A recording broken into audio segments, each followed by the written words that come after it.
अच्छा, इतिहास औरंगजेब को कैसे जानता है? उसके अच्छे पर्सपेक्टिव के हिसाब से कि बुरे पर्सपेक्टिव के हिसाब से? यानी औरंगजेब मुगल साम्राज्य का सबसे बुरा शासक था। तो क्यों बुरा था? औरंगजेब इतिहास के पन्नों में एक जालिम शासक क्यों? तो शाहजहां भी तो मार चुका है।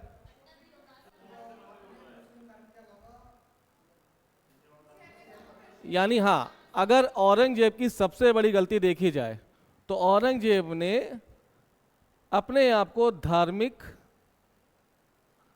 रूप से क्या कर लिया? अंधा बना लिया। यानी उसको इस्लाम धर्म के अलावा कोई भी धर्म नहीं दिखाई दिया। ऐसे में उसने इस्लाम धर्म को बहुत अधिक प्रश्रय दे दिया। और जब किसी भी धर्म को, ये क्या हो गया, और जब किसी भी धर्म को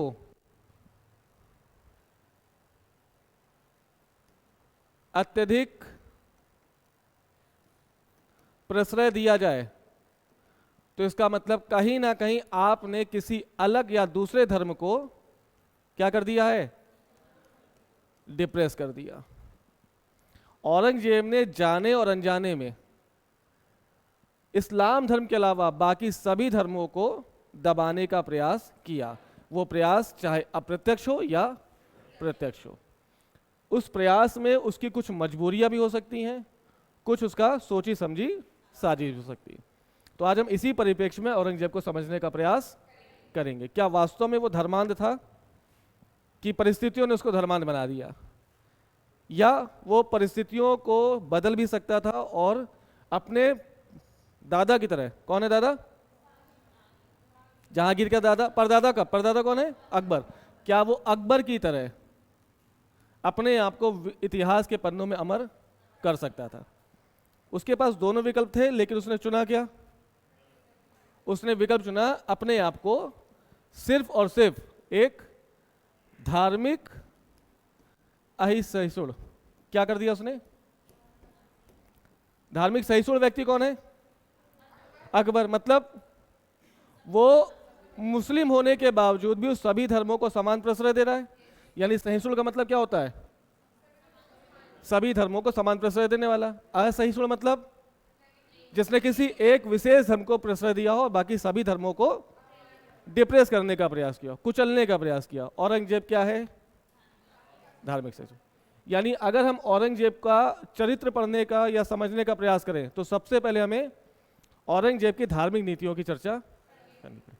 युद्ध अभियान तो चलते रहेंगे, लेकिन औरंगजेब फेमस है। लेकिन फेमस क्यों हुआ? अपनी अलोकप्रिय नीतियों के कारण। और सारा ध्यान, सारा संकेंद्रण कहां पे आ गया? उसकी धार्मिक नीति। मेरी बात समझे? अगर आपने औरंगजेब के चरित्र को समझ लिया तो औरंगजेब के इतिहास में और कुछ पढ़ना नहीं है। क्योंकि हम मराठों से जब अभियान कराएंगे उसको, छत्रपति शिवाजी महाराज और औरंगजेब दोनों समकालीन है ना। 1680 में छत्रपति शिवाजी की डेथ होगी, उसके बाद कौन बैठेगा गद्दी पर? तो संभाजी को दबाने के लिए वो कहाँ जा रहा है? दक्षिण भारत। और अपने जीवन के बहुमूल्य 25 वर्ष वो दिल्ली की गद्दी छोड़कर कहां पर स्थापित है? याद आया? नहीं याद कर पा रहे हो? औरंगजेब दक्कन की नीति के तहत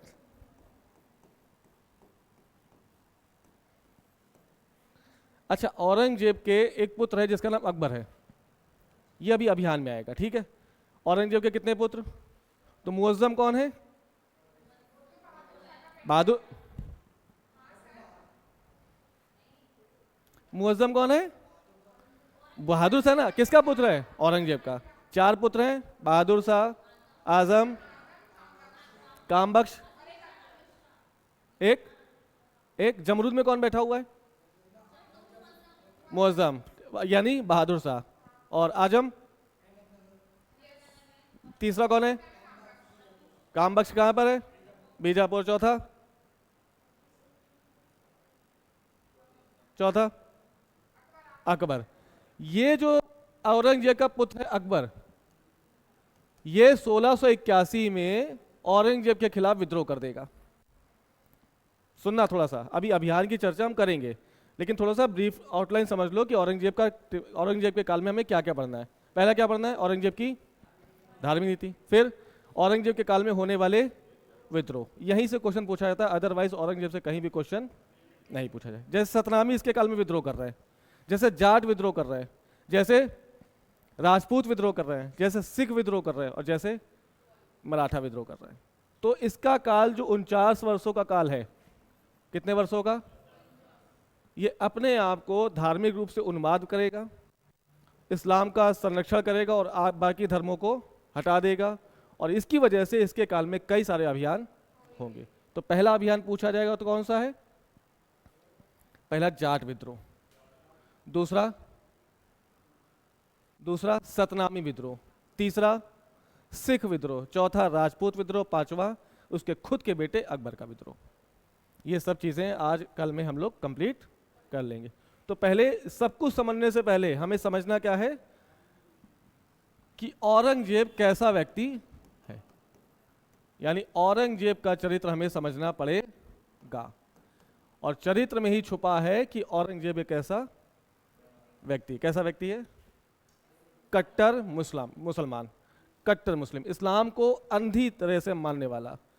इतना मानेगा कि वो उसे किसी और धर्म को दिखाई नहीं देगा। मेरी बात समझे? तो अकबर की चरित्र समझने से पहले हमको क्या देखना पड़ेगा?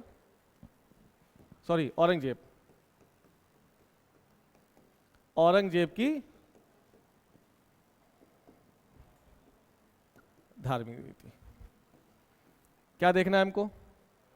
औरंगजेब की धार्मिक नीति। अच्छा, औरंगजेब गद्दी पर कब बैठ रहा है? तो आप कहेंगे 1658 से लेकर 1707। ठीक है। अब जब भी वो धार्मिक नीति की बात करोगे तो धार्मिक नीति को हमेशा 2 चरणों में बांटकर करना है। हमें किसकी? अच्छा, पहले ये बताओ, किसी भी नीति को लागू करने के पीछे कोई ना कोई उद्देश्य होता है कि नहीं होता? अकबर ने नीति लागू की, कौन सी? अकबर की धार्मिक नीति नहीं पढ़ी तुमने? तो उस धार्मिक नीति को लागू करने के पीछे अकबर के पीछे क्या उद्देश्य थे? पढ़ा चुके हैं। पहली बात, वो भारत का बादशाह बनना चाह रहा है, ऐसे में वो सभी धर्मों को समान प्रश्रय देगा। दूसरी बात, वो राजपूतों को अपने साथ में मिलाना चाह रहा है, क्योंकि मध्य एशिया से जो अटैक आता है वो कहां से आएगा?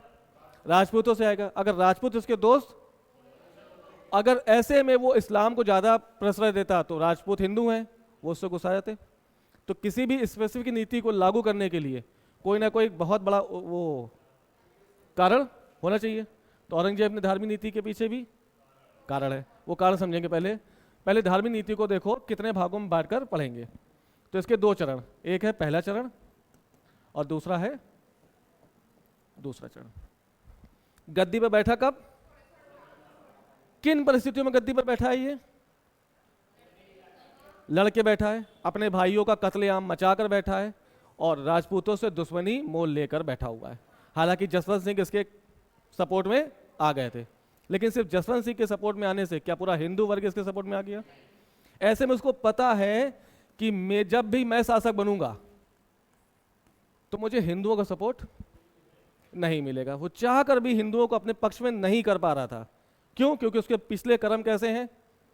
खराब है, अपने भाइयों को मार रहा है। हालांकि भाइयों को तो शाहजहां नहीं मारा है, मेरी बात समझो, भाइयों को शाहजहां ने मारा है, लेकिन शाहजहां का जो चरित्र है वो कहीं ना कहीं छुप गया और इसका चरित्र सबके सामने दिखाई देने लगा। ऐसे में अपने चरित्र को बैलेंस करने के लिए, क्योंकि उसको पता है हिंदू इसके सपोर्ट में नहीं आने वाले, तो किसको सपोर्ट में लाएगा? मेरी बात समझे? बैलेंस बनाने के लिए, चेक एंड बैलेंस की थ्योरी को स्थापित करने के लिए उसने क्या किया? अत्यधिक जोर दे दिया किस पर? यानी इस पहले चरण की धार्मिक नीति में उसने क्या छुपाने का प्रयास किया? हाँ, क्या? उत्तराधिकार का युद्ध और शाहजहां को बंदी बनाने का जो उसने गलत काम किया। मेरी बात समझे? अपने बाप को बंदी बनाकर तुम राजा बन रहे हो, ये जनता की नजरों में कैसा है? जो अपने बाप का नहीं वो पूरी जनता का हो सकता है। ऐसे में हिंदू वर्ग उसके खिलाफ हो गया। अब किसी का किसी को तो पक्ष में लेना है, तो कौन बचा? तो औरंगजेब की जो धार्मिक नीति का पहला चरण है, जो 1658 से लेकर 1669 तक, ये पहले चरण में औरंगजेब ने कुछ धार्मिक नीतियों का पालन किया, लेकिन उसके पीछे का उद्देश्य तो आप कहेंगे कि उत्तराधिकार के युद्ध को उसको जस्टिफाई करना था। दूसरा, शाहजहां जो बंदी बना लिया गया था, शाहजहां को बंदी बनाए जाने के पीछे एक सॉलिड आधार बनाना था। उस दोनों चीजों को क्या कर रहा है? जस्टिफाई कर रहा है। किसके द्वारा? क्या मेरी बात ये पकड़ पा रहे हो? अपने बुरे कर्म को आप कहीं ना कहीं छुपाने का प्रयास करेंगे, और उस छुपाने के प्रयास में उसने आधार किसको बना दिया?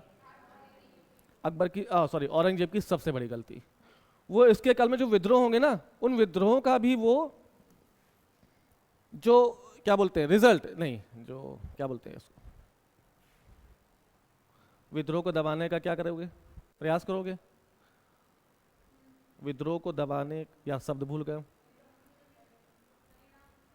हाँ, जो विद्रोह का जो क्यों हुआ, हाँ, विद्रोह के कारणों को भी, उसके काल में कितने विद्रोह हो रहे हैं? 5। जाटों का विद्रोह, जाट का विद्रोह धर्म नहीं है, वो कभी भी धार्मिक रूप से नहीं लड़े। जाटों की एक अलग मांग थी जिसके खिलाफ विद्रोह कर रहे हैं। इसी तरह सतनामी विद्रोह, सतनामी का विद्रोह भी किसान विद्रोह है, ना कि धार्मिक विद्रोह। तीसरा विद्रोह राजपूतों का, राजपूतों का विद्रोह राजनीतिक या धार्मिक विद्रोह नहीं है। चौथा सिखों का, सिखों का विद्रोह हर अर्जुन देव से चली आ रही है, उसका कोई भी धार्मिक कारण नहीं है। पांचवा विद्रोह उसके खुद के बेटे का विद्रोह, क्या धार्मिक विद्रोह होगा? यानी वो धार्मिक विद्रोह ना होने के कारण भी वो विद्रोहों की जो है, विद्रोहों की क्या हो रहा है आज?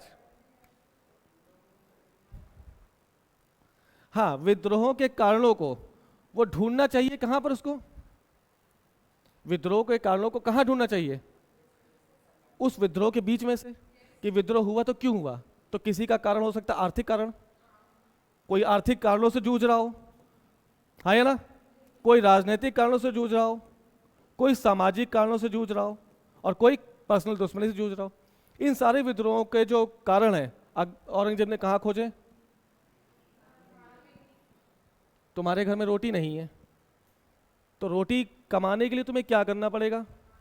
मेहनत करनी पड़ेगी, प्रयास करने पड़ेंगे अपने आर्थिक व्यवस्था को। अब तुम्हें रोटी नहीं मिल रही, रोटी भी तुम ढूंढ रहे हो कहां पर?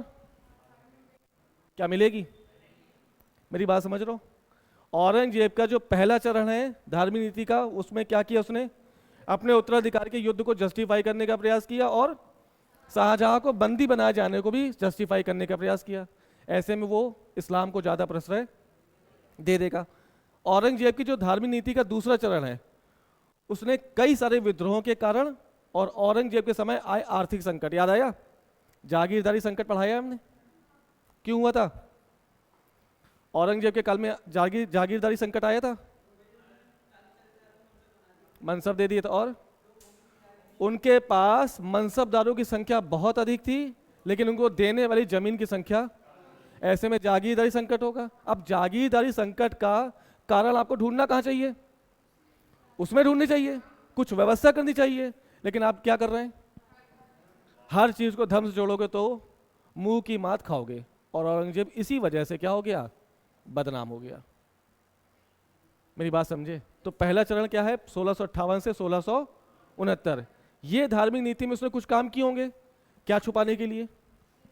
उत्तराधिकार के युद्ध को जस्टिफाई करने के लिए, और शाहजहां को बंदी बनाए जाने को जस्टिफाई करने के लिए। और दूसरा चरण जो ये लागू कर रहा है 1669 से लेकर 1707, इसमें इसने क्या प्रयास किया? विद्रोह को दबाने के प्रयास किए, जागीरदारी संकट से उबारने के प्रयास किए। लेकिन प्रयास कहां कर रहा है? ये एक गलत राह पर। ये सब चीजें धर्म से नहीं प्राप्त होंगी। आपको संकट अगर इनका है तो इनसे बात करके संकट से उबरना चाहिए। क्या आप अल्लाह को याद करेंगे या भगवान को याद करेंगे? तुम्हारी समस्या है, समस्या से किसको जूझना है? जो तुम्हारी समस्या है उस समस्या का समाधान कौन निकालेगा? और तुमसे बेहतर क्या तुम्हारी समस्या को जान सकता है? कैसे अल्लाह जान लेंगे? ऐसे में क्या हुआ, औरंगजेब ने इतना अधिक दबाव मूलक काम किया इस्लाम को प्रश्रय देने के लिए कि सभी धर्म इससे क्या हो गए, विमुख हो गए, दुखी हो गए। नहीं समझे? पक्का यहां तक आ गई बात समझ में? तो अब देखो औरंगजेब के जो पहली चरण है धार्मिक नीति का, उसमें उसने क्या क्या काम किया। ठीक है, जहां पे तुम्हें दिखेगा कि औरंगजेब कैसा व्यक्ति हो गया, धार्मिक, ऐसा ही सो। अभी तुम्हें इसके लक्षण दिखाई देंगे, देखो कैसे। जैसे ही वो गद्दी पर बैठा और 69 तक उसने क्या किया, कुछ सारे काम किए। देखो जैसे उसने हिंदुओं को तिलक लगाने से मना कर दिया। नहीं समझे मेरी बात? अब आप इस्लाम को बढ़ाएं कोई बात नहीं, लेकिन हिंदुओं को तिलक लगाने से मना करना, क्या हिंदुओं के मन में औरंगजेब के प्रति सम्मान आएगा? तो गाली आज तक मिलेगी कि नहीं मिलेगी। दूसरा, इसने क्या किया, हिंदू जो हाथी और घोड़े की सवारी करते थे उनको भी उसने बैन कर दिया। मतलब उसके सब साम्राज्य में कोई भी हिंदू हाथी की सवारी नहीं करेगा, घोड़े नहीं रखेगा। ये कौन रखेगा? सिर्फ, क्या ये हिंदू और मुस्लिम के बीच भेदभाव को क्रिएट नहीं कर रहा है? कर रहा है। आप नवाज पढ़ें, नवाज को उसने खूब तवज्जो दे दी, लेकिन हिंदुओं को तिलक लगाने से मना। उसने पहली चरण में, कौन से चरण में? पहले चरण में मंदिरों को तुड़वाया नहीं। क्या किया? मंदिरों को तुड़वाया नहीं। कौन से? पुराने मंदिरों को। लेकिन नए मंदिरों के निर्माण में उसने प्रतिबंध, यानी 1658 से लेकर 1669 तक उसके साम्राज्य में कोई भी नया मंदिर नहीं बनेगा। कैसी नीति लग रही है? सिर्फ एक तरफ झुकी हुई लग रही है। किसकी तरफ? मुस्लिमों की तरफ ना। ऐसे में क्या हिंदू वर्ग इससे संतुष्ट होगा? तो लगातार विद्रोह होते जाएंगे। और देखो क्या किया इसने। जजिया क्या है? किसके ऊपर लगता है? गैर। इसने जजिया को और ज्यादा बढ़ा दिया। समझ गए? इसने और क्या किया? इसने किया चुंगी कर, राहगीर कर, ये सब किस पे थोप दिए? अब बताओ, सड़क पे हिंदू चले या मुस्लिम चले? चलेंगे दोनों, लेकिन कर कौन देगा? सिर्फ। यानी चुंगी कर और राहगीर कर से इस्लाम को मुक्त कर दिया और हिंदुओं को देना जरूरी कर दिया। कितने %? 5%। इसने क्या किया? तमगा और मीर बहरी जैसे कर, ये कौन लेता है? ये व्यापारी दे रहे हैं। व्यापारी। क्या व्यापार सिर्फ हिंदू करेगा? दोनों करेंगे, तो हिंदू भी कर रहे हैं और, लेकिन तमगा और मीर बहरी नामक कर सिर्फ और सिर्फ हिंदू देंगे। और कितना देंगे? 5%। यानी धार्मिक नीति के पहले चरण में वो हिंदुओं के ऊपर आरोपित कर रहा है और मुस्लिमों को उनसे मुक्त कर रहा है।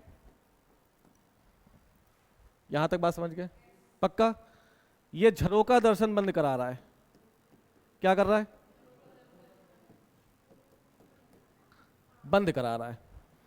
ये कह रहा है कि झरोका दर्शन कहीं ना कहीं मूर्ति पूजा को पूजने के समान है, कि राजा आया, सामने खड़ा हुआ, फोटो देखी और उसको नमस्ते हाय करके चले गए। हम भी तो यही करते, भगवान के सामने खड़े हुए, उनके दर्शन हो गए, यानी दर्शन। झरोका को इसने क्या बोला? दैवी दर्शन के बराबर माना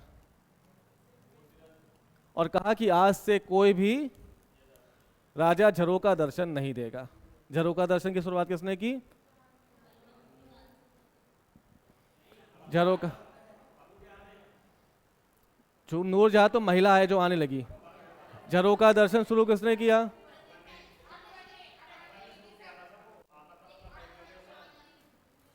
अकबर ने शुरू कर दिया। पहले से शुरू है ना वो। झरोका दर्शन पुरानी परंपरा है, ठीक है। और जिसमें जहांगीर के साथ नूरजहां भी शामिल हो गई। यानी जहांगीर के काल में झरोका दर्शन पहली बार कोई महिला दे रही है। शाहजहां के काल में ये परंपरा चालू रही और औरंगजेब ने इसको पूरी तरह से क्या बताया कि ये दैवी दर्शन के समान दिखाई दे रहा है और इस्लाम में देवता और देवी का कोई भी स्थान, ऐसे में झरोका दर्शन आज से बैन।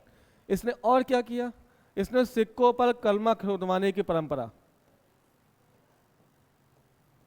सिक्कों पर कलमा खुदवाने की परंपरा बैन कर दी। कलमा क्या? कुरान की आयतें, कलमा पढ़ना। सिक्कों पर कुरान की आयतें लिखी रहती थी, ऐसे में सिक्के जमीन पर पड़े हैं, पैरों के नीचे आ रहे हैं, तो कहीं ना कहीं मोहम्मद पैगंबर का या कुरान का अपमान है। ऐसे में उसने क्या कर दिया? बैन कर दिया।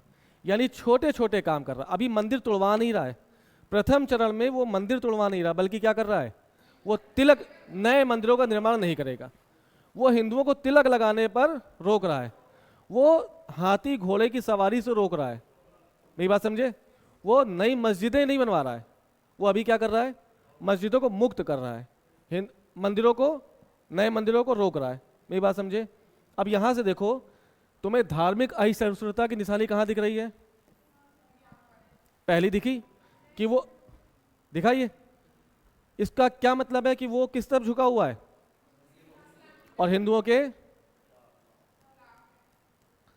यहां दिख रहा है। जजिया से धार्मिक असहिष्णुता की परिचय नहीं हो रहा है, क्योंकि जजिया लगा आ रहा है, कोई बंद कर रहा है, कोई लगा रहा है, कोई बंद कर रहा है, कोई लगा रहा है। इसमें देखो यहां पे कहां है, इसमें देखो कहां पे तुम्हें धार्मिक असहिष्णुता दिख रही है? रिलीजियस इनटॉलरेंट, कहां दिख रही है? चुंगिक और राहगीर। सिर्फ कौन दे रहा है? हिंदू दे रहा है, और मुस्लिमों को इनसे मुक्ति दे रहा है। तमगा मीर बहरी, झरोका दर्शन से, झरोका दर्शन अच्छा है, ठीक है, राजा के पद को इतना ज्यादा ग्लोरीफाई करने की आवश्यकता नहीं है, राजा भी हम में से एक ही है, ये अच्छा काम है उसका। ये वाला, ये भी अच्छा है। सिक्कों पर कलमा खुदवाना ठीक नहीं है, क्योंकि देवता चाहे हिंदू हो चाहे इस्लाम का हो, सम्मान ही है। मोहम्मद पैगंबर का सम्मान भी उतना ही है, कुरान का सम्मान भी उतना ही है, और गीता का सम्मान भी। तो अगर वो पैरों के नीचे आएगा तो अपमान है। तो ये काम उसके अच्छे, नो डाउट, ये काम अच्छे। उसने क्या किया? शराब बंद कर दी। क्या कर दी? शराब पूरी तरह से प्रतिबंधित कर दी। उसके पापा एक नंबर के दारूबाज, उसके दादा एक नंबर के दारू, अकबर दबा के दारू, सब दारू पी रहे हैं, यानी उसके पूर्वज दबा के दारू पी रहे हैं। दारू पीना अच्छा है? दारू पीना अच्छा है, तो दारू पर बैन करना क्या उसका अच्छा काम है? यहां से कहीं भी धार्मिक असहिष्णुता की बू नहीं आ रही है।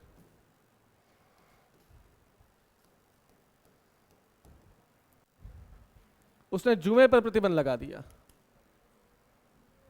क्या कर दिया? जुआ हिंदू और इस्लाम दोनों के लिए बैन है। ये काम, यानी धार्मिक नीति के पहले चरण में औरंगजेब ने कुछ अच्छे काम किए और कुछ अनजाने में गलत उससे हो गए। मेरी बात समझे? पक्का यहां तक आ गया समझ में? साथ ही साथ एक और गलत काम कर दिया उसने, उसने मुहस्सिब नामक नए अधिकारी की नियुक्ति कर दी।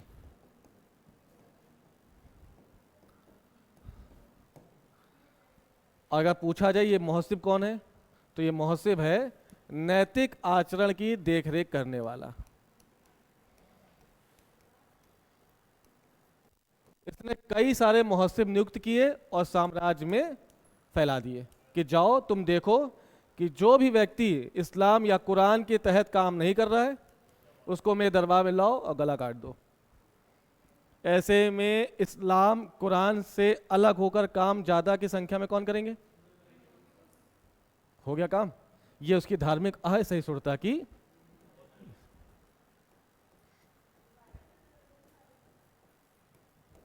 क्या चीज?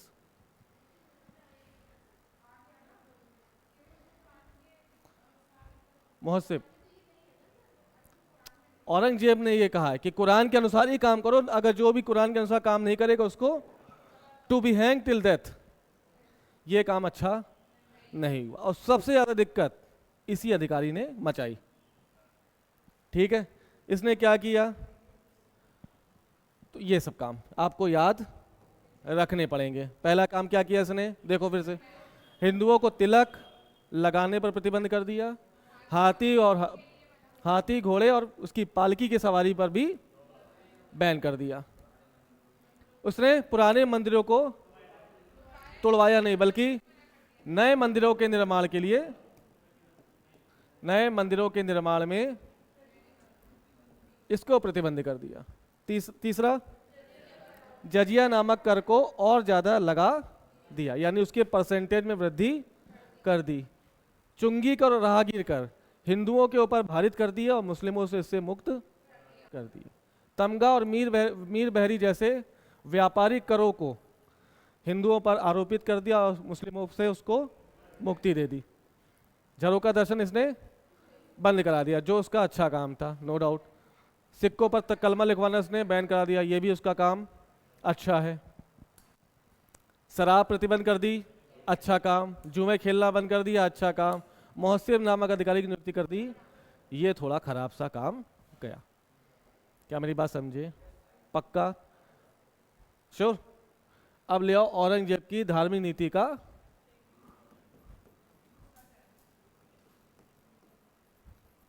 जो कब से शुरू हो रहा है। अच्छा, औरंगजेब की डेथ कब हो रही है? 3 मार्च 1707। इस दौरान इसने देखो क्या काम किया, निपटने के लिए किससे, इसके काल में आ गया आर्थिक संकट। क्या आ गया? इकोनॉमिकल क्राइसिस आ गई। अब इकोनॉमिकल क्राइसिस का कारण औरंगजेब को ढूंढना कहां चाहिए,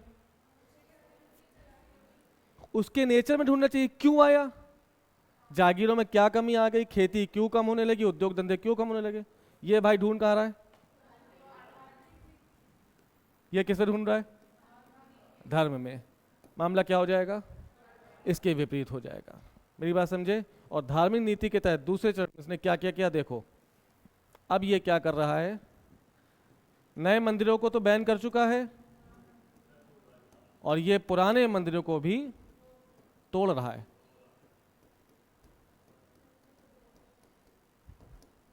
तो पुराने मंदिरों को तोड़ना औरंगजेब की धार्मिक नीति का कौन सा पहलू है? दूसरा चरण है। हाँ पूछो। पूछ लो कुछ, कोई भी। हाँ मतलब अभी नए मंदिर तो बैन हो चुके हैं, अब दूसरे चरण में इसने क्या कर दिया, बचे कुछ पुराने मंदिर भी तोड़वा दिए। तो तुम देखो, काशी विश्वनाथ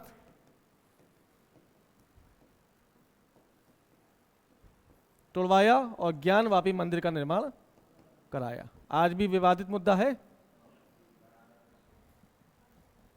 विवादित आज भी मुद्दा चल रहा है कि नहीं चल रहा? तुम्हें नींद आ रही तो मुंह धो लो, आंखें बंद करो, ये सब गायब हो जाएगा। जाओ उठो।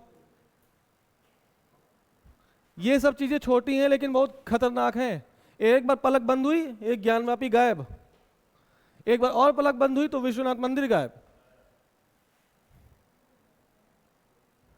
है ना? तो पलके वलके नहीं बंद होनी है भाई, पहले तुम्हारी होती तब तुम सुधर गई हो, अब वो बिगड़ रहे हैं, वो ऐसे कर रहा है। कस के धो मुंह।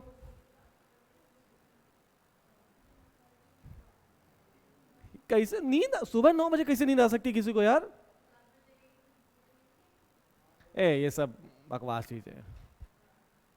अगर आंखों में छींटे चले गए तो नींद नहीं आएगी। ये रात में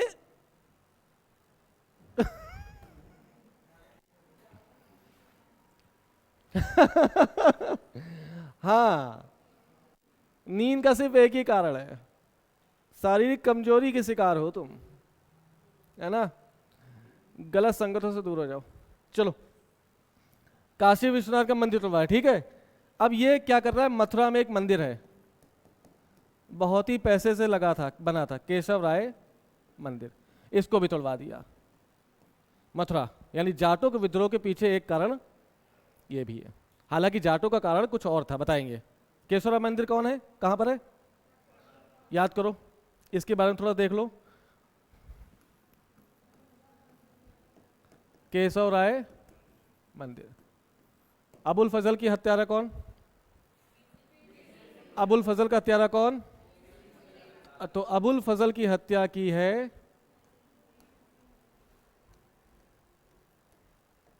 किसने की? वीर सिंह बुंदेला। किसने करवाई? तो भाई जहांगीर। क्यों करवाई? क्योंकि अकबर के खिलाफ सलीम विद्रोह कर चुका है और सलीम को समझाने के लिए अकबर ने अबुल फजल को भेजा कि जाओ मेरे बेटे को समझाओ कि मेरे खिलाफ विद्रोह को खत्म कर दे। अबुल फजल जाएंगे और बुंदेलखंड के पास, क्योंकि वीर सिंह बुंदेला जहांगीर का अच्छा दोस्त है, जहांगीर उसको ऑर्डर करेगा कि जो अबुल फजल आ रहा है उसको मार दो। ऐसे में वीर सिंह बुंदेला द्वारा अबुल फजल की हत्या कर दी गई। इसके बाद क्या मिला? जहांगीर ने खूब सारा धन किसको दिए? बुंदेला को। और बुंदेला ने मथुरा में केशव राय मंदिर का निर्माण। तो दादा के संबंध बुंदेला से कैसे अच्छे, उसके पोते के संबंध बुंदेला से कैसे? तो वो जाटों का विद्रोह का सामना करेगा कि नहीं करेगा? समझ गए? सॉरी, सतनामी। ये सतनामी विद्रोह का कारण है। ठीक है। तो केशवराम मंदिर का निर्माण किसने कराया?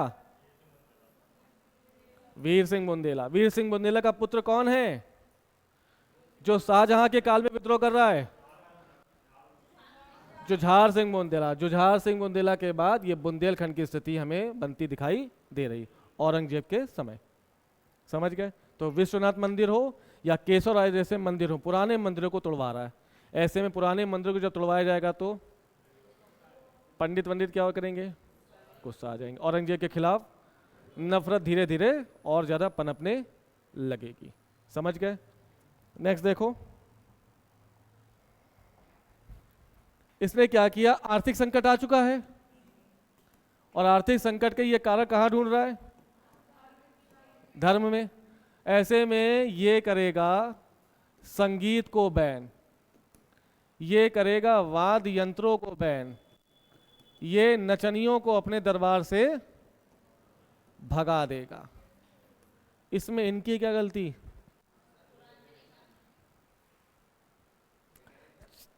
सूफी सिलसिला गा रहा है गाना, चिश्ती गाना गाते हैं समा में, तो संगीत क्यों बैन कराया?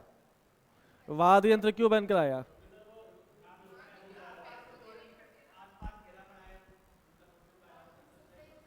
खुद वीणा बजा रहा है औरंगजेब। औरंगजेब खुद वीणा का बहुत बड़ा, सोचो, दिमाग लगो। हाँ हाँ हाँ हाँ, आर्थिक संकट है ना। जब इसके दरबार में संगीतज्ञ होंगे, वाद्य यंत्र के लोग होंगे और नाचने वाली होंगी, तो इनको सैलरी भी तो देगा। तो सैलरी देने के लिए पैसे नहीं थे, इस वजह से उसने आर्थिक संकट से उबरने के लिए संगीत, वाद्य यंत्र और नाटक जैसे चीज़ों को बैन कर दिया। मेरी बात समझे? और ये कौन कर रहे हैं? तो ये हिंदू भी कर रहे हैं और ये मुस्लिम भी कर रहे हैं। सिर्फ और सिर्फ संगीत बजाने की अनुमति किसको मिली थी? अब ये सब क्वेश्चन कथन कारण में आएंगे।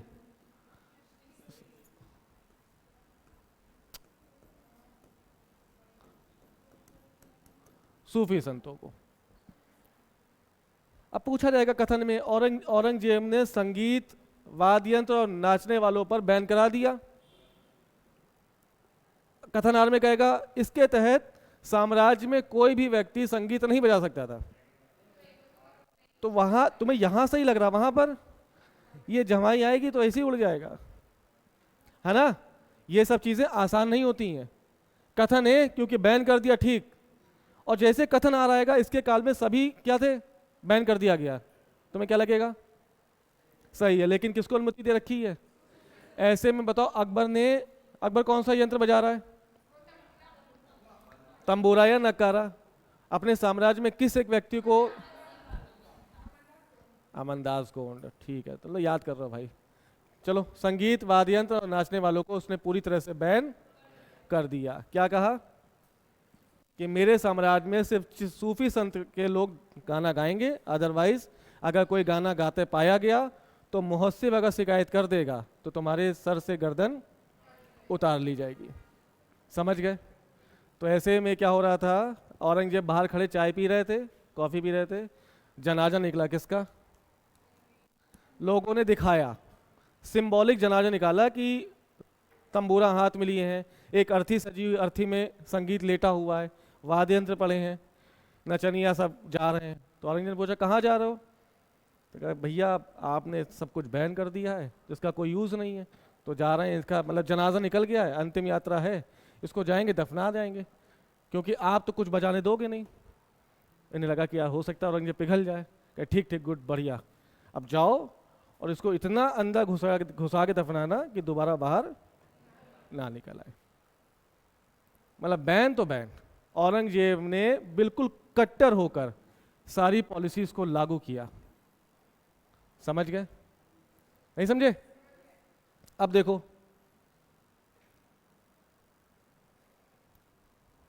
फिर क्या किया, इसके काल में आया जागीरदारी संकट। अब बताओ, औरंगजेब का टाइम पीरियड 1658 से 1707, उसके काल में होने वाले विद्रोहों की संख्या ज्यादा, हिंदुस्तान की आधी जनता इससे त्रस्त है। ऐसे में विद्रोह होंगे, विद्रोह को दबाने के लिए चाहिए क्या? सेना। आ क्या चुका है? फंसा। अगर जागीरदारी संकट से निपटाने के लिए सेना को ध्वस्त करेगा तो विद्रोह को झेलेगा कौन? और विद्रोह को बचाने की सेना रखनी है तो जागीरदारी बांटनी पड़ेगी। अब क्या करेगा वो? याद करो, बहुत सुंदर, वाह भावना वाह। अब उसने क्या किया, अकबर की मनसबदारी व्यवस्था में कई प्रकार के संशोधन कर दिए।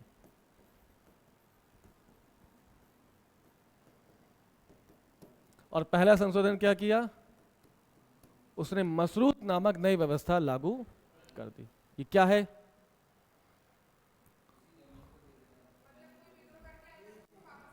क्या बोल रहे तुम? सही जवाब दो, सही जवाब दो। अरे ये तो सिर्फ तुम उदाहरण दिया हमने, मसरूत क्या है? वो तो इसका एक पहलू है, वो भी पहलू है। मसरूत कोई बोले तो क्या है? क्या है? अरे यार, मसरूत है कुछ शर्तों के अधीन रहकर, कुछ शर्तों के अधीन रहकर मनसबदारों को भूमि का वितरण करना। अब वो शर्तें क्या? कुछ भी हो सकती हैं। कौन बनाएगा? औरंगजेब। उस शर्तों में कह सकता है कि 3 महीने एक, 3 महीने एक, 3 महीने एक और 3 महीने। उस शर्तों में कह सकता है कि जो भी युद्ध के दौरान मनसबदार जा रहा है तब तक जो भी कमाई होगी वो उसकी होगी, युद्ध से वापस आने के बाद भूमि उससे ले ली जाए। वो शर्तें हैं। तो मसरूत कोई बोले तो क्या है?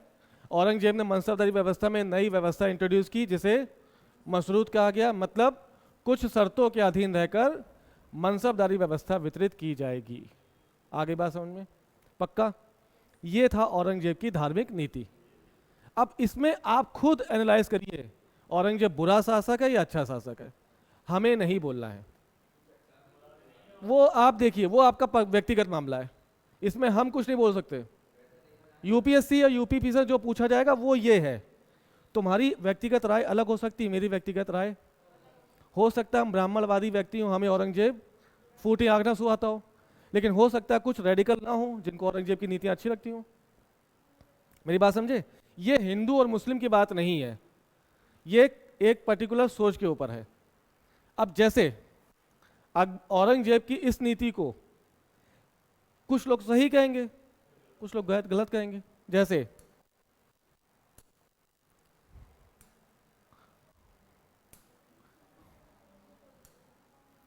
अरे कहाँ गया? औरंगजेब की इस नीति को कुछ लोग गलत कहेंगे, कुछ लोग औरंगजेब की इस नीति को कुछ लोग अच्छे कहेंगे, कुछ लोग गलत। तो ये तुम्हारा व्यक्तिगत मामला। औरंगजेब एक ऐसा चरित्र है जिसके बारे में सोचने वाला व्यक्ति ही खुद डिसाइड करे कि वो अच्छा है या गलत है। यूपीएससी जो पूछता है वो आपके सामने प्रस्तुत कर दिया। ये सिर्फ एक पहलू है। क्या है? औरंगजेब की धार्मिक नीति। कितने चरणों में बांटी हमने? 2। पहला चरण 1658 से 1669, यानी लगभग 11 साल। तो शुरुआत के 11 साल वो अलग धार्मिक नीति अपना रहा है और आखिरी के अलग। मेरी बात समझे? दूसरे चरण में उसने क्या क्या किया और पहले चरण में क्या क्या किया, ये आपको याद। यानी वो हिंदुओं पर तिलक कब बैन कर रहा है, तो आपको पता होना चाहिए। पहली, वो शराब कब बैन कर रहा है, जुआ कब बैन कर रहा है, वो पुराने मंदिरों को कब तुड़वा रहा है, वो केशव राय मंदिर को कब तुड़वा रहा है, वो विश्वनाथ मंदिर को तुड़वा के ज्ञानवापी मस्जिद का निर्माण कब कर रहा है। मेरी बात पकड़े? धार्मिक नीति के अलावा, इसके अलावा यूपीएससी या पीसीएस में कोई भी क्वेश्चन नहीं पूछा। ठीक, अब थोड़ा सा एक चीज और देख लो। पढ़ तो लिया हमने औरंगजेब की धार्मिक नीति, हाँ है ना। ये कब गद्दी बैठा?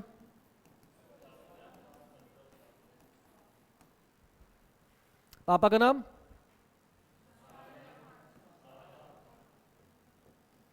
माँ का नाम?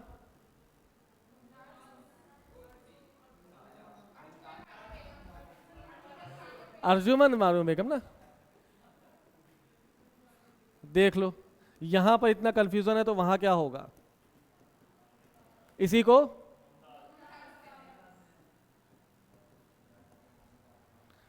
जाओ सो जाओ, हाँ जाओ जाओ चली जाओ। अब तुम्हारी पढ़ाई तुम्हारे चरम दिख रही है इसलिए जाओ। तुम क्या सोच रही हो? पेपर अच्छा होगा 12 तारीख का, चिंता मत करो, तुम पास हो जाओगी। हे भगवान, ऐसा बुरा चेहरा। औरंगजेब का नाम? औरंगजेब, इसको कई उपाधियां मिली, पूछी गई हैं। पहली आलमगीर, दूसरी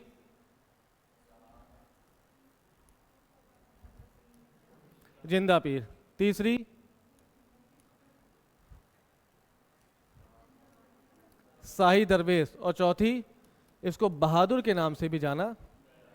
याद रख लेना। कितनी उपाधियां इसकी? 4। अकबर की उपाधि? अकबर की उपाधि अरसासियानी। इसकी उपाधि तो इसको आलमगीर के नाम से जाना जाता है, इसको जिंदा पीर, इसको शाही दरवेश। इसको क्या मतलब है आलमगीर का? आलमगीर का मतलब क्या है? वो मस्ती में कहाँ रह रहा है, वो शराब नहीं पी रहा पूरे जीवन। मस्ती उसके लाइफ में नहीं है भाई। उसने इतना, सुनो मेरी बात, ध्यान दो। एक बार कबीरदास के पास कोई व्यक्ति पहुंचा, उसने कहा कि बाबा मेरे पास एक बहुत बड़ी कमी है। क्या बेटा? डेली गुड़ खाते हो, ज़्यादा खा लेते हैं। तो कहा ठीक, कोई बात नहीं, एक काम करो, 1 हफ्ते बाद आना, तुम्हें इसका उपचार मिल जाएगा। क्या कहा उसने? 1 हफ्ते बाद आना, तुम्हें हमसे उपचार मिल जाएगा। 1 हफ्ते बाद वो खूब खा रहा है बेचारा, वो परेशान है। एक बार कबीरदास उसको नया कोई मूल मंत्र दे देंगे और मेरा गुड़ छूट जाएगा। मतलब किलो किलो गुड़ खा रहा है वो, ठीक है। 1 हफ्ते बाद फिर से कबीरदास के पास पहुंचे। बाबा आपने 1 हफ्ते बाद बुलाया था। हाँ बेटा, क्या था? कि बाबा हम गुड़ बहुत खाते हैं, डायबिटीज़ हो जाएगी। गुड़ क्या, कैसा है? कि छोड़ दो, खराब चीज़ है, कभी नहीं खाना चाहिए। ज़्यादा गुड़ खाओगे तो गुड़ से तुम्हें शुगर हो जाएगी, मर जाओगे, 20 साल में बूढ़े लगने लगोगे। लड़का अचंभित कि बाबा का यही बात बोलनी थी तो आपने 1 हफ्ता क्यों वेट कराया हमको? जब तुम्हें यही बोलना, कोई उपचार नहीं करना, तो सिर्फ पहले बता देते। तो आप पता कबीरदास ने क्या बोला? कि बेटा हम भी खाते थे ना, तो पहले हमने छोड़ा, तब तुम्हें कुछ राय देंगे। नहीं समझे? औरंगजेब कहाँ मस्त है, वो शराब पहले नहीं पिएगा।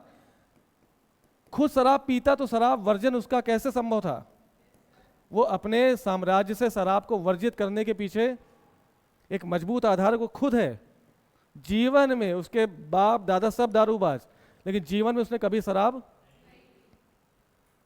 मस्त मौला नहीं है वो पूरी तरह से धार्मिक उन्माद व्यक्ति है। उसको सिर्फ कुरान दिख रही है। कुरान के अलावा, कुरान में जो लिखी बातें हैं वही अक्षरशः पालन कर रहा है। कुरान में जो बातें लिखी गई हैं उसी का as it is, word by word पालन कर रहा है। जिस वजह से उसको क्या कहा गया? जिंदा पीर। जिंदा पीर का मतलब समझ गए? तो पहले वो खुद लागू कर रहा है, तब वो साम्राज्य में बैन कर रहा है। नहीं समझे? तो कितनी उपाधियां हैं? पहली, दूसरी, तीसरी, चौथी। पत्नी कौन है? अच्छा, कुरान में कितनी शादी कर सकते हो? 3, 4 ना? 4 ही शादी की इसने, ना 5, ना 17, ना 27। मतलब कुरान की बातों को एज इट इज फॉलो करने वाला व्यक्ति कौन? जिसकी एक पत्नी कौन है? बताया है हमने तुमको, कभी बात बात में बताया होगा।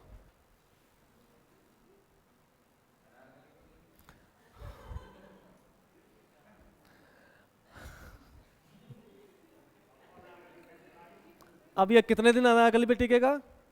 5-6 दिन। अब ये 5-6 दिन अनारकली, कोई भी जवाब पूछो अनारकली। बताओ भाई, औरंगजेब की पत्नी, इसका मकबरा है औरंगाबाद। क्या नाम है उसका? बेबी, ताजमहल की फूहड़ नकल है। उसको बीबी का मकबरा कहते हैं, लेकिन उस महिला का नाम क्या है बताया?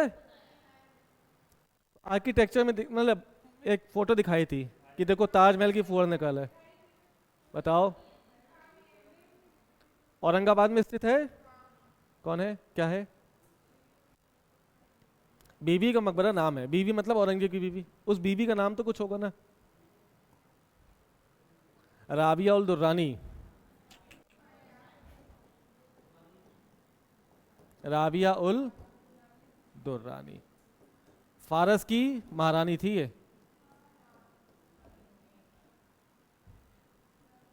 इससे ब्याह हुआ। औरंगजेब की 4 बीवियों में इसी का नाम मिला है काफी ज्यादा। तो राबिया उल दुर्रानी कौन है?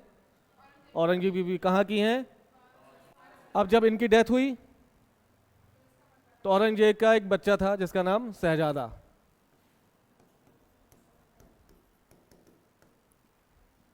माँ और बेटे के बीच संवाद चल रहा है अपने अंतिम दिनों में कि बेटा, मुझे भी तुम्हारी दादी की तरह जो मकबरा बना है, कौन सा? ताजमहल। तो तुम्हारी दादी के लिए तुम्हारे दादा ने जो मकबरा बनाया है, मैं ये चाहती हूँ कि तुम्हारे पिता भी मेरे लिए ऐसा मकबरा। अब औरंगजेब है कैसा व्यक्ति? ना ना ना ना, हमसे उम्मीद मत करना कि मैं कुछ बनाऊंगा। वो कैसा व्यक्ति है? वो विद्रोह को झेल रहा है बेचारा। वो राजपूतों के विद्रोह को परेशान है, वो मराठाओं से लड़ रहा 25 साल तक, दक्कन में है। ऐसे में क्या उसके पास टाइम है? तो राबिया उल दुर्रानी का मकबरा उसके बेटे द्वारा बनवाया गया। हाँ हाँ, इसीलिए उसके फूहड़ नकल कहा गया। राबिया उल दुर्रानी के पास उसके मरते समय 6 लाख रुपए 6 लाख रुपए थे। कितने थे?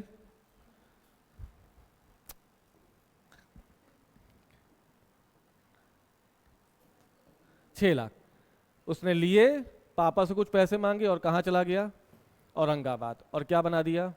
बीवी का मकबरा, जिसे राबिया उल दुर्रानी के मकबरे के नाम से जाना जाता है। ठीक है, कहाँ पर है? औरंगाबाद। औरंगाबाद कहाँ है?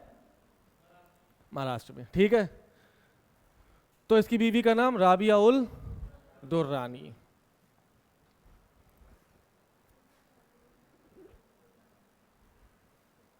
अब इसके काल में होने वाले प्रमुख विद्रोह।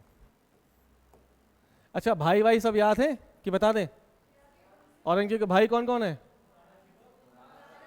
औरंगजेब के भाई सबसे बड़ा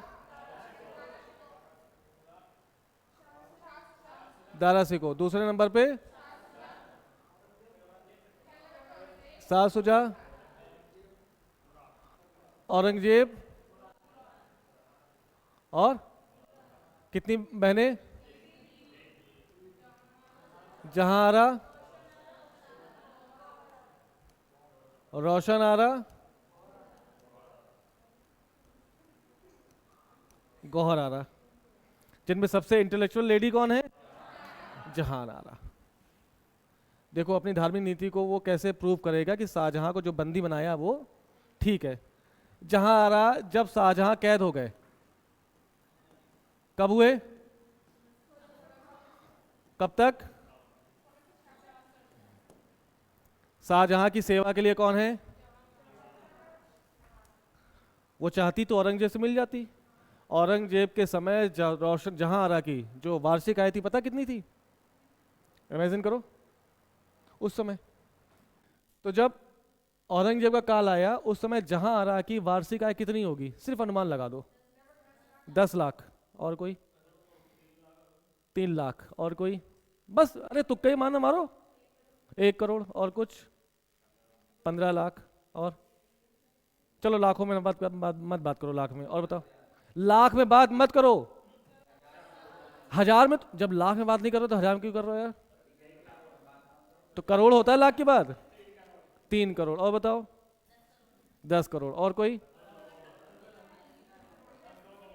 60 करोड़। इसकी वार्षिक आय 60 करोड़ रुपए। ऐसे में ये जो चाहती वो करती ना। औरंगजेब इसको महत्वपूर्ण पद देता, लेकिन इसने अपने विलासितापूर्ण जीवन को त्याग कर क्या अपनाया? अपने पापा की सेवा करनी। ऐसे में दोनों के बीच संबंध कितने पवित्र हैं। लेकिन औरंगजेब ने अपनी शाहजहां को बंदी बनाने के पीछे के कारण को जस्टिफाई पता कैसे किया? कि जहां आरा और शाहजहां के बीच अवैध संबंध है और इस वजह से वो उसके साथ रह रही है। देख रहे हो, politics is the last refugee of scoundrels. Aurangzeb किस हद तक गिर सकता है वो ये देखो। उसने अपना सब कुछ सर्वस्व त्याग दिया अपने पिता की सेवा में और उसके ऊपर आरोप क्या लग रहा? ऐसे में उसने क्या किया कि देखो पिता और पुत्री के बीच अवैध संबंध है इसलिए मैंने इसको अरेस्ट किया है। जस्टिफाई कर दिया। पॉइंट पकड़ पाए? दूसरी तरफ वो उत्तराधिकार के युद्ध को कैसे जस्टिफाई करेगा? दिमाग लगाओ।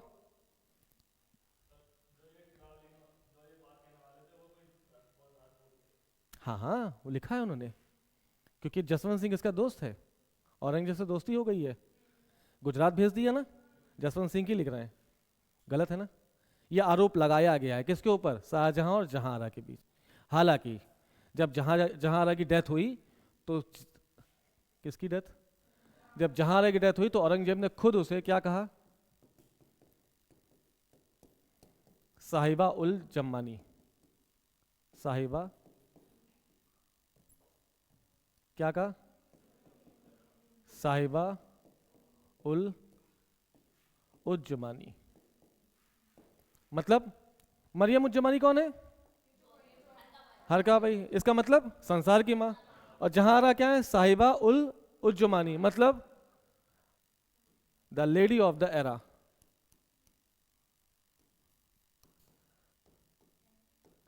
यानी उस पूरे काल की सबसे महान लेडी कौन? जहांआरा। शाहजहां? जहांआरा। क्यों? क्योंकि उसने वास्तव में अपने विलासितापूर्ण जीवन को त्यागा और अपने पिता की सेवा में अपना सारा जीवन दे दिया। ठीक है, जहांआरा के बारे में हो गया। हाँ, अब उत्तराधिकार के युद्ध को कैसे वैलिड कर रहा है वो? नहीं नहीं, वो तो पुरानी बात हो गई। शक्तिशाली ना होना? नहीं नहीं, वो धार्मिक नीति से कैसे जस्टिफाई करेगा कि जो हमने किया है अपने भाइयों के साथ वो धार्मिक रूप से ठीक है? हाँ वो कह रहा दारा सिको मुस्लिम नहीं है, वो दारा सिको हिंदू हो चुका है। वो महाभारत रामायण के अनुवाद कर रहा है, वो उपनिषदों का अनुवाद कर रहा है। सिर अकबर वो जनेऊ पहन रहा है, वो तिलक लगा रहा है, वो पंडितों से वाद विवाद कर रहा है। ऐसे में वो मुसलमान है कहाँ? और राजा राजनीति की लड़ाई में एक हिंदू एक मुसलमान से लड़ाई कर सकता, इसलिए मैंने दारा सिको का वध किया है, वो वैध है। मेरी बात समझे? ये धार्मिक नीति का वो है, क्या बोलते उसको, प्रभाव है। इस वजह से इसने अपने आप को प्रूव करने का प्रयास किया। तो पहली नीति सिर्फ और सिर्फ दो चीजों के कारण, अपने उत्तराधिकार के युद्ध को जस्टिफाई करना है और दूसरा शाहजहां को जो बंदी बनाया गया है उसको जस्टिफाई करना है। और इस जस्टिफाई के प्रयास में वो विभिन्न प्रकार के काम करेगा। आगे बात समझ में? पक्का? खाओ कसम। चलो अब इसके बाद हम देखेंगे इसके काल में होने वाले विद्रोह। तो पहला विद्रोह बहुत तेज बोला है भाई तुमने। जाटों का विद्रोह। दूसरा विद्रोह सतनामी विद्रोह। तीसरा विद्रोह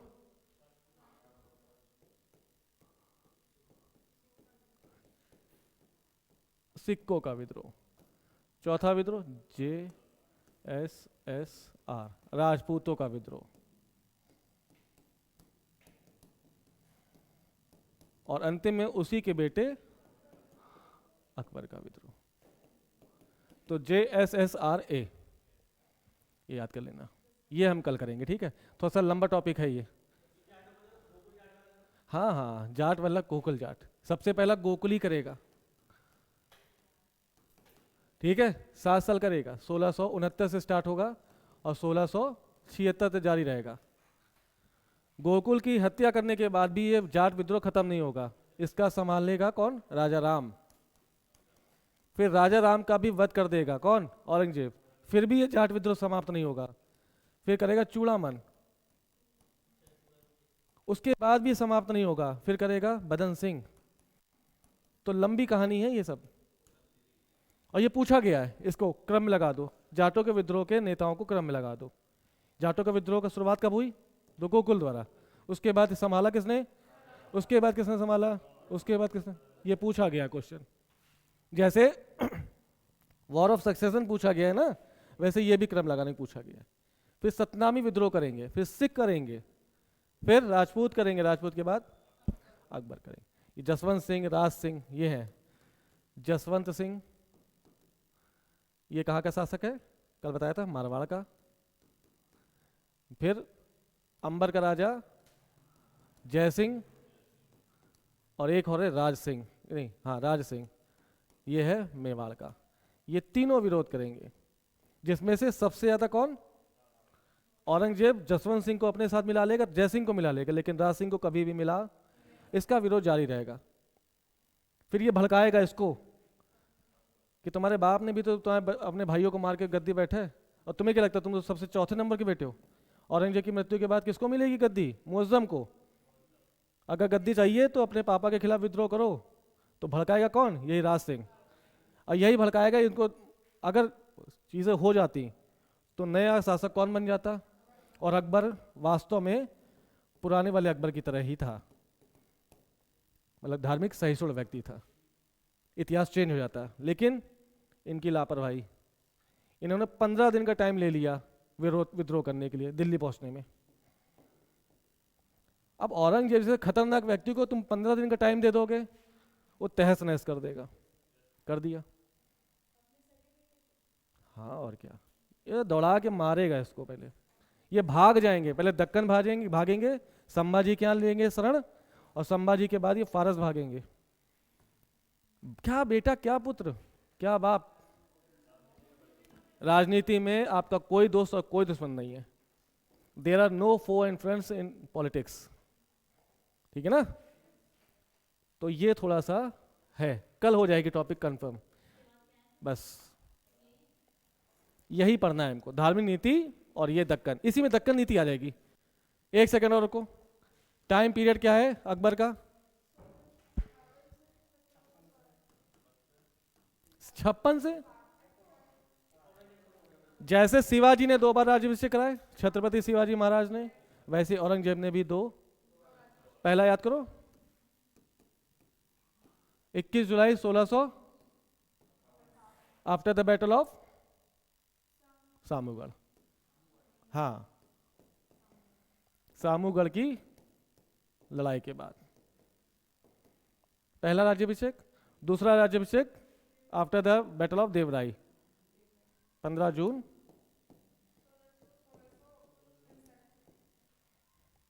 तो इसने भी अपने राज्याभिषेक कितने कराए? 2। इतिहास में कितने लोग हैं जो 2 बार राज्याभिषेक करा रहे हैं? 3। तीसरा कौन है?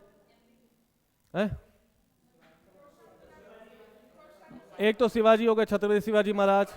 दूसरा ये, तीसरा फिरोज शाह तुगलक, ठीक है ना। हाँ, तो ये बता रहे थे इसका टाइम पीरियड कितना है? लगभग 49 साल का। हाँ, लगभग कितने साल का? 49 साल का। अच्छा, अकबर ने कितना शासन किया? तो किसका ज्यादा है किसका कम है? अकबर का ज्यादा है। दोनों, हाँ हाँ, 2 महीने अकबर का ज्यादा है, अकबर का ज्यादा है और औरंगजेब का। तो याद रखना, कभी कंफ्यूज मत होना, सर्वाधिक समय कौन गद्दी पर बैठा? और अकबर। दूसरे नंबर पे कौन बैठा? और उसके बाद लगाते रहना, ठीक है ना? दोनों में कंफ्यूजन होगा। दोनों का टाइम पीरियड 49 साल। अब सुनो, 1658 से लेकर 1682, 24 साल हो गई है।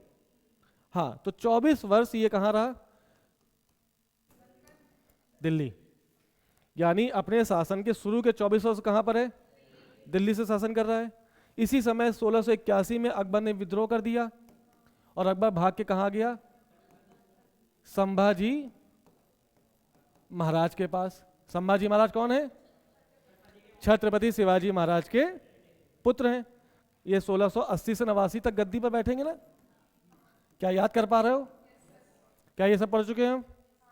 तो 89 तक गद्दी बैठेंगे। ये किसके पास पहुंचे? अकबर संभाजी के पास। संभाजी इसको जरा भी तवज्जो, हालांकि शरण दे देंगे। तो अकबर कहाँ इस समय आ गया? यानी दक्कन। अब खौरियाया कौन हुए अपने बेटे से? तो औरंगजेब भी पीछे पीछे कब आ गया?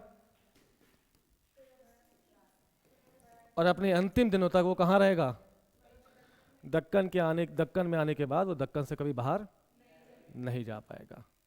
इस वजह से अगर पूछा जाए औरंगजेब की कब्र कहाँ है, तो आप कहेंगे संभाजी नगर।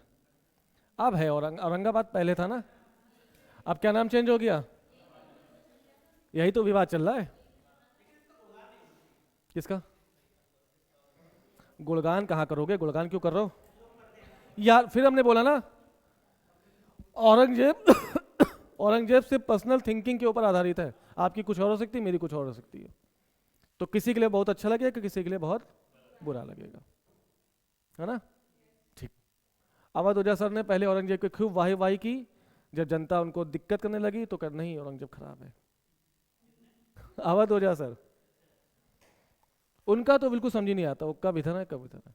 पहले मोदी मोदी मोदी, और जब केजरीवाल के पास आ गए तो जीवन भर मर जाऊंगा, मोदी मुझे प्रधानमंत्री की पोस्ट देंगे तब भी मैं बीजेपी ज्वाइन। ऐसा क्यों यार? तुम टीचर हो यार, कम से कम स्टैंड तो रख लो। अपनी गरिमा को उन्होंने धूमिल कर लिया। चलो ठीक है, बाकी हम लोग कल देखेंगे क्या। और कल शनिवार को आपका पूरा मुगल इतिहास खत्म। Tata bye bye. फिर से देखो, अगर कहोगे तो एक चीज है मुगल प्रशासन, ये हम पढ़ा देंगे। पूरा मुगल प्रशासन, बाबर से लेकर औरंगजेब तक, क्या क्या नहीं, ये अभी हमने पढ़ाया भी नहीं है। जैसे कौन से पद हैं? मीर बख्शी का पद, मीर बख्श, हाँ पूरा से रिकॉल हो जाएगा। ठीक ठीक, हालांकि पढ़ाएंगे तुमको वैसे भी हम, जो तुमने नहीं पढ़ा वो पढ़ाएंगे, ठीक है? तो मुगल प्रशासन चाहो तो संडे वाले दिन एक बार और आ जाओ, फिर पूरी तरह से मुगल खत्म हो जाएगा। बस क्या छूटेगा? स्थापत्य। और स्थापत्य हम शुरू से आईबीसी से शुरू करके कहाँ तक पढ़ाएंगे? मॉडर्न इंडिया, यानी आर्ट एंड कल्चर बचा है। समझ गए? कोई डाउट हो तो पूछो जल्दी से। पक्का 2 मिनट रिवाइज करो। हमने क्या क्या पढ़ा आज? बहुत जल्दी में तुम लोग यार। जाओ, अच्छा कल मिलते हैं।